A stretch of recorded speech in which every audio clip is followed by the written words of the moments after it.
Hello and welcome to the recordproduction.com masterclass tips. We're here today at Loft Studios in Liverpool with Mike Cave. So how do you go about controlling low end in a mix?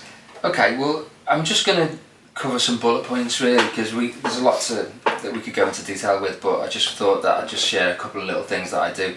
As a rule, starting from bringing up your full multi-track, as a matter of course I'd have a high pass filter on every single channel, starting at 30 hertz, even the bass stuff as well.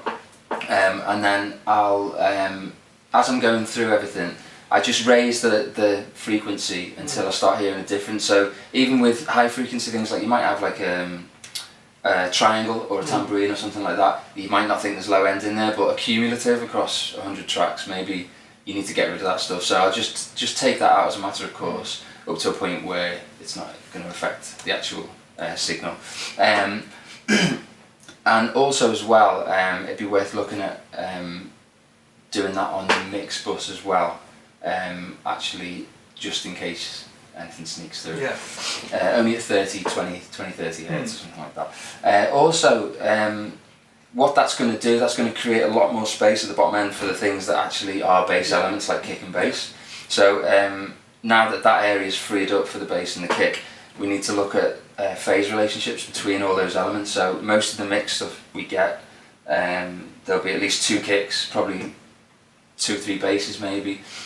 We need to make sure that they're working in harmony together, and they're not fighting for space and phase. So say for instance with 2 kicks we'd have, for instance, one of them might be offering a lot of bottom end, and one of the other kicks might be for top end, a little bit of a click. So it might be worth trying taking out the bottom end at the click one, so they're not fighting, and just play each element to its strengths basically. Same with the bass.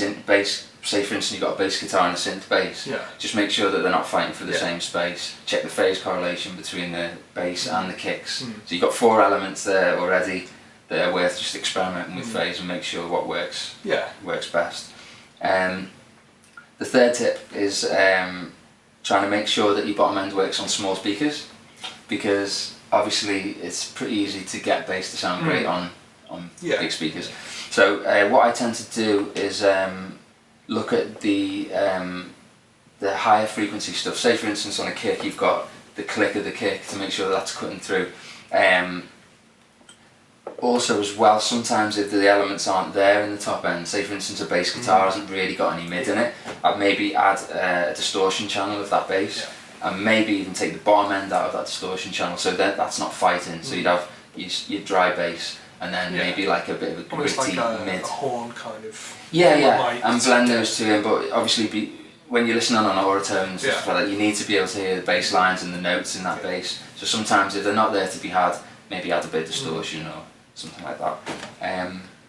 We could go on and on and on, but there's just a couple of little pointers. Great tip. So making the most out of the bass that you do have in your mix.